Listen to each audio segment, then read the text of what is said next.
Поранешниот председател Бранко Црвенковски со иницијатива за нова стратегија за влезот на земјите од Западен Балкан во европското семејство. Екс-шефот на СРСМ, но и поранешен премиер и председател на Македонија, даде предлог земјите од регионот кои чекат преговори или пак ги започнале се заглавени, да се здружат и заедно до Европската унија да побараат пристап до европските фондови и европскиот пазар. На тој начин, смета Црвенковски, земјите од регионот би ги подобриле своите економски перформанси, а со тоа би биле и поподготвени за полноправно членство. Од друга страна, како што рече, Европската унија би го зајакнала својот кредибилитет, како и влијанието во регионот и би ги елиминирала сите опасности од неевропските и антиевропските влијанија. Би сакал да ја искористам оваа прилика пред вас, но и пред македонската јавност, да промовирам една идеја за една таква иницијатива која по моје мислење заслужува внимание. Што е тоа што во оваа фаза за нас, земјите од Западен Балкан, е најбитно, а во исто време не задира во и онака компликуваното одлучување во рамките на Европската унија. Тоа е пристап до заедничкиот пазар и пристап до европските фондови. Најдиректно кажано, иницијативата би се однесувала на овозможување на овие две цели. И повторно ќе напоменам за да нема никаква забуна.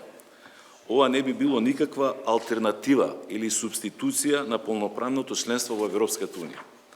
Напротив, тоа би бил еден меѓучекор или преодна фаза која би го олеснила остварувањето на таа цел. На трибината организирана од Советот на амбасадори, екс-председателот посочи дека забележува дека во односот на евроинтеграциите на Македонија, но и на нашите соседни земји, не се забележува никаков значаен напредок. Вели, Европската унија нема јасен план што ќе прави самата со себе, а како резултат на тоа ниту што ќе прави со Западен Балкан, вели Црвенковски, нудејќи ја својата идеја за полесно интегрирање на земјите во унијата и за пополнување на вакуум просторот, додека чекаме да станеме полноправна членка.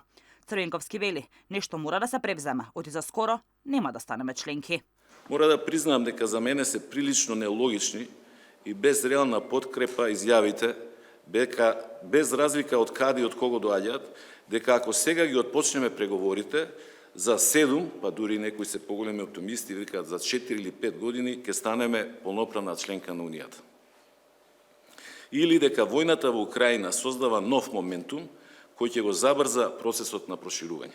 На крајот, ако дозволите, би упатил една порака до политичките фактори во земјава. Ако оцените дека оваа идеја е интересна и заслужува внимание, во ред. Ако сметате дека идејата е лоша или безвредна, повторно во ред. Можете да ја критикувате или едноставно да ја игнорирате. Но ве молам, немојте да ја ставате партиски печат и да ја внесувате во своите дневно политички конфронтации. Посочи Црвенковски.